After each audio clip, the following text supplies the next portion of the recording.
Olá pessoal, professor Vinícius aqui. Na aula de hoje nós vamos continuar falando sobre os transformadores. E o tema da aula vai ser sobre o transformador real e o seu circuito equivalente. Na aula anterior nós consideramos o transformador como ideal, né? Então ele era representado apenas pela sua relação de transformação. Nessa aula nós vamos começar a introduzir esse modelo ideal, né? Características que conferem ao transformador não idealidades, fazendo com que o modelo, né, estudado se aproxime ao comportamento de um equipamento real, né? Então, conforme nós vamos aí acrescentando, né, características a esse modelo, nós vamos nos aproximando aí do que a gente encontra na realidade, a gente reproduz, né, de forma mais realista o funcionamento do equipamento. Bom, o transformador ideal, né, ele não apresentava perdas, né, de forma que toda a potência que era, né, entregue ao primário, ela era transferida ao secundário e à carga, né. Mas a gente sabe que, né, todo equipamento ele apresenta perdas, né.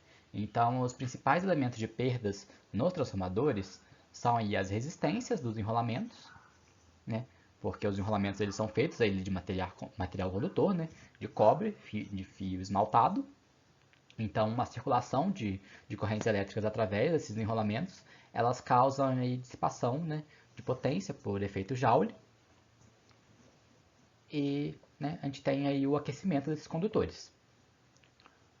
Outra coisa é também que a permeabilidade do núcleo, né, ela é finita. A gente tem um material ali compondo o núcleo com alta permeabilidade magnética, ou seja, ele conduz, né, de forma tem uma boa condução, né, do fluxo magnético, não oferece muita resistência, né, à condução desse fluxo magnético, mas ela é finita, ela tem um certo valor, né.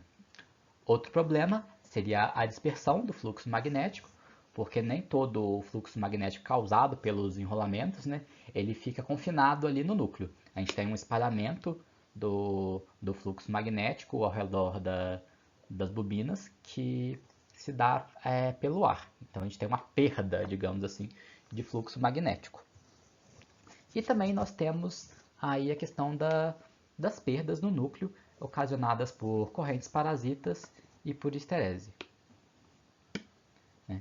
E um transformador, né, a gente vai ter a eficiência dele definida pela relação entre as potências, né, de saída, potência no secundário, e a potência de entrada, que seria a potência no primário. Num transformador real, essa eficiência vai ser menor do que 1, e num transformador ideal ela seria, né, igual a 1 ou a 100%. Então aqui nós temos um, um circuito equivalente, né, do transformador real. Aqui no centro nós temos, né, o transformador ideal e nós temos uma série de impedâncias, né, resistências e indutâncias que são conectadas ao modelo do transformador ideal, formando aí o modelo real. Aqui no secundário nós temos, né, uma resistência, que seria a própria resistência do enrolamento, que a gente chamou de R2, né? A gente tem uma indutância, que é a indutância, né, de dispersão da bobina do secundário.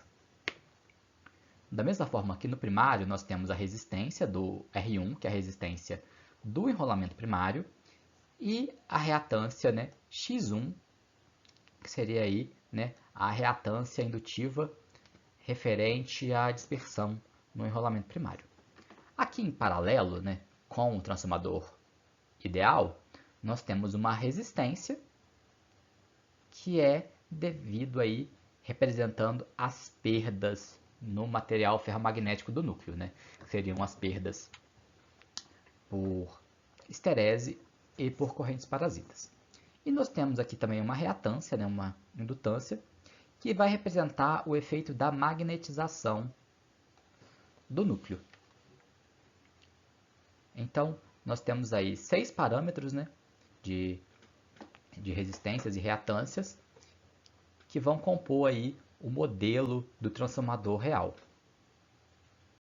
Agora que nós vimos, né, os parâmetros do circuito equivalente do transformador, né, nós vamos falar um pouquinho sobre cada um deles, né? Começando pelo ramo de magnetização, né, nós vamos ter aí uma indutância, né, uma reatância indutiva, que ela vai representar, né, o efeito da magnetização do núcleo, né, do transformador. Então, como a gente já falou lá atrás, o transformador real ele tem uma permeabilidade magnética finita, né? Então, esse efeito é representado por essa indutância, que ao ser percorrida por uma corrente elétrica, que é a corrente aí de excitação ou corrente de magnetização do transformador, né? Essa indutância ela cria aí um campo magnético que vai dar origem ao fluxo magnético que enlaça ali o núcleo do transformador. Então essa indutância, né, essa reatância, ela é responsável aí por produzir a magnetização do núcleo. Nós também tínhamos uma resistência, né, a resistência Rm, em paralelo ali com a indutância, com a reatância de magnetização e com o transformador ideal, né? Essa resistência ela representa aí as perdas no material ferromagnético do núcleo, né? Que acontecem quando ele é submetido aí a um fluxo magnético variável no tempo. Existem duas causas de perdas de potência aí no núcleo na forma de calor. São as perdas por correntes parasitas, também chamadas de corrente de Foucault, e as perdas por esterese, né? Que vão ser representadas aí através de uma resistência. Falando um pouquinho sobre as perdas por correntes parasitas, né? Bom, a gente tem o núcleo do transformador e ele é composto por materiais que são condutores, né? Geralmente a gente tem o núcleo de ligas de aço silício, né? Que é um material condutor. A gente sabe que um condutor, quando ele é submetido a um campo magnético variável, ele vai ter ali a indução, né, de tensão, e se houver um caminho fechado, a gente vai ter a circulação de correntes. Então, né, quando esse núcleo está sendo ali submetido a um campo magnético variável, então a gente vão surgir caminhos, né, para a circulação dessas correntes induzidas dentro do material do núcleo. Essa circulação de correntes produz aquecimento e produz perdas. Para reduzir esse efeito, geralmente a gente não constrói, né, o núcleo como um bloco maciço, né? A gente faz o núcleo de forma laminada. Então o núcleo ele é composto por várias chapas, né, que são prensadas juntas, sendo que uma chapa ela é eletricamente isolada da outra, de forma que a resistência à circulação dessas correntes parasitas ela aumenta, né? Então, se a resistência a essas correntes aumenta, a magnitude delas vai ser menor, e a magnitude sendo menor, né, a gente vai ter aí menores perdas. Outra fonte de perdas no núcleo dos transformadores seria aí a perda relacionada, né, ao ciclo de esterese. Isso daqui tem a ver com um atraso na magnetização do núcleo quando ele está sendo submetido aí a um campo magnético variável.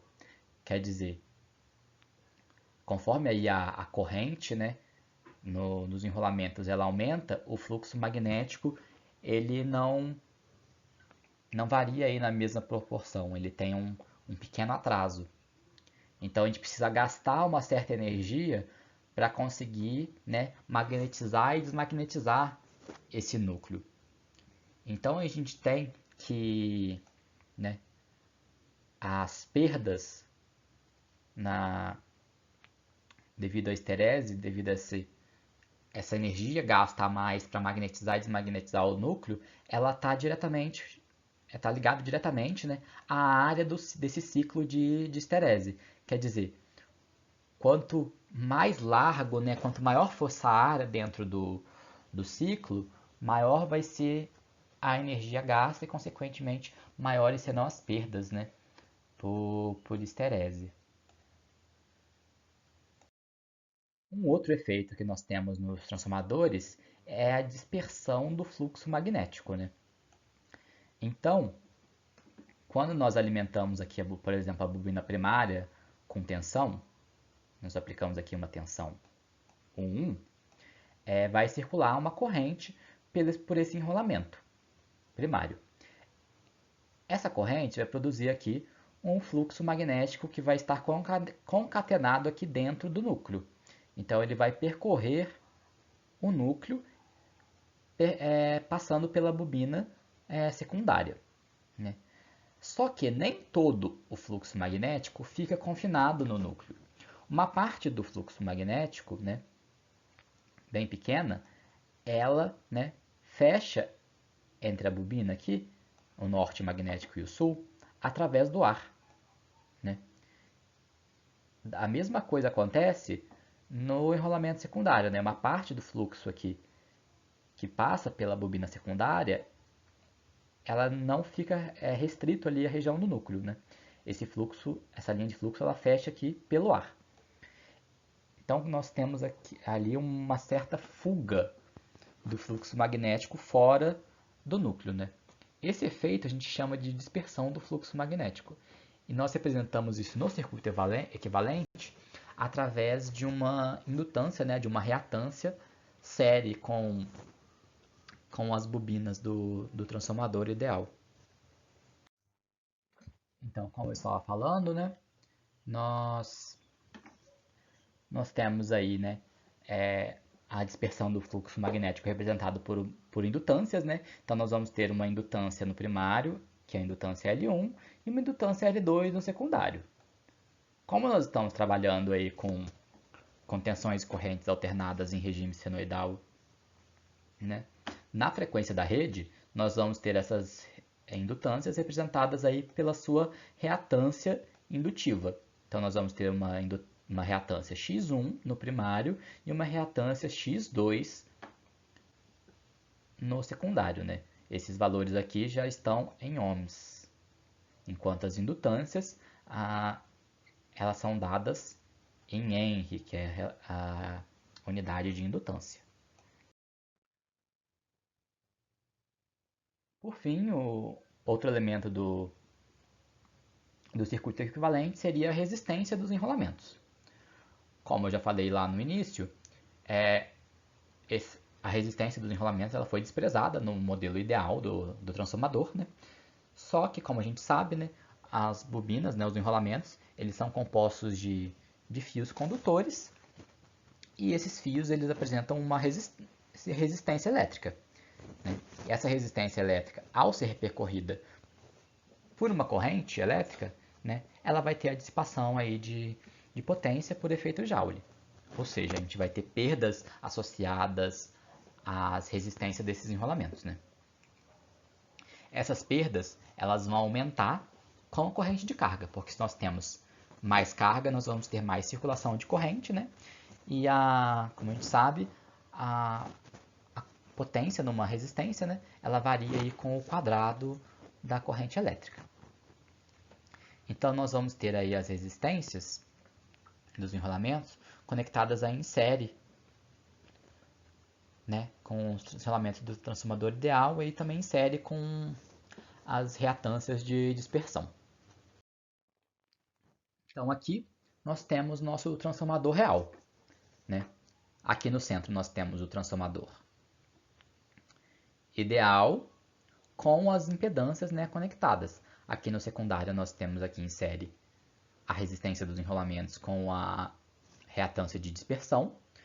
No primário nós temos aqui a reatância de dispersão também com a resistência do enrolamento e o ramo, né, de magnetização, que representa aqui o núcleo magnético, né, com a reatância de magnetização e a resistência ali representando as perdas por correntes parasitas e pela esterese.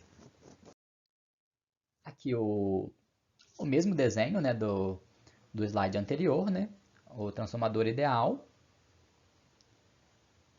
né, e aqui a gente tem, né, marcadas as correntes, a corrente no secundário, a corrente no secundário aqui refletida no lado primário, né? A gente tem aqui a corrente de magnetização e a corrente primária. É muito usual nós fazermos a representação dos parâmetros do transformador, né, refletidos a um único enrolamento. Então aqui, se nós pegamos aqui os parâmetros do secundário, né, nós podemos, através da relação de transformação, fazer refletir essa resistência e essa indutância, né, essa reatância, para o primário, né, através da relação de transformação. Então aqui nós vamos ter, né, representado aqui não é mais R2 e X2, né, nós vamos ter aqui R2', né, e X2', que quer dizer que eles estão refletidos ao primário, né. A gente pode ver aqui que o R2', ele é igual ao R2, né, multiplicado pela relação de transformação ao quadrado. Da mesma forma que o X2', é aqui o X2, né, a reatância de dispersão do secundário, multiplicada pela relação de transformação. Então aí a gente tem todos os parâmetros, né, de um mesmo lado, né, do enrolamento do transformador.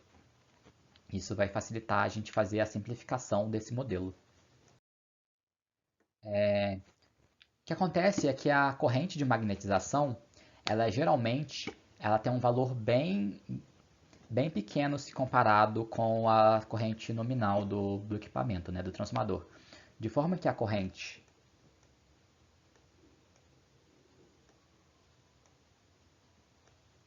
I1, né, ela é praticamente igual à corrente do secundário, né, refletida aqui ao primário. Então, se nós pegarmos os parâmetros que estavam aqui antes do ramo de magnetização e colocarmos eles depois, esse erro é muito pequeno, né? Porque essa corrente aqui, né, é muito baixa, de forma que essa corrente I1 é praticamente igual, né, ao I2', que é a corrente I2 refletida, né, ao lado primário. Dessa forma, nós conseguimos aqui somar, né, as resistências do primário com a resistência do secundário refletida, assim como as reatâncias de dispersão do primário e do secundário refletida ao primário também. De forma que nós vamos ter aqui uma resistência equivalente e uma reatância equivalente. Uma outra simplificação que nós podemos fazer, né, é desprezar totalmente o ramo de magnetização, né? Então aqui nós não consideramos, né, o ramo de magnetização e nós representamos o transformador apenas por uma impedância série, né, que é composta pela resistência dos enrolamentos e pelas reatâncias, né, de dispersão do primário e secundário. Se nós quisermos ainda fazer uma simplificação maior ainda, né, em transformadores muito grandes, né, com potências aí muito elevadas, a resistência, né, equivalente dos enrolamentos, ela é muito menor do que a reatância. Então, dessa forma, a gente despreza a resistência dos enrolamentos e representa o transformador apenas por uma reatância, né, que aqui representa a dispersão. E a gente despreza, né, a resistência e as perdas nos enrolamentos. Esse modelo aqui, né, quando a gente trabalha aí com sistemas de potência, é o modelo que a gente utiliza, né, para representar os transformadores. Bom, essa foi a aula de hoje, pessoal. Na próxima aula, nós vamos falar um pouco sobre a determinação desses parâmetros que nós acabamos de ver na aula de hoje, né? E um pouco sobre índices de desempenho dos transformadores, né? Que a gente vai falar um pouco sobre regulação de tensão e sobre a eficiência dos transformadores.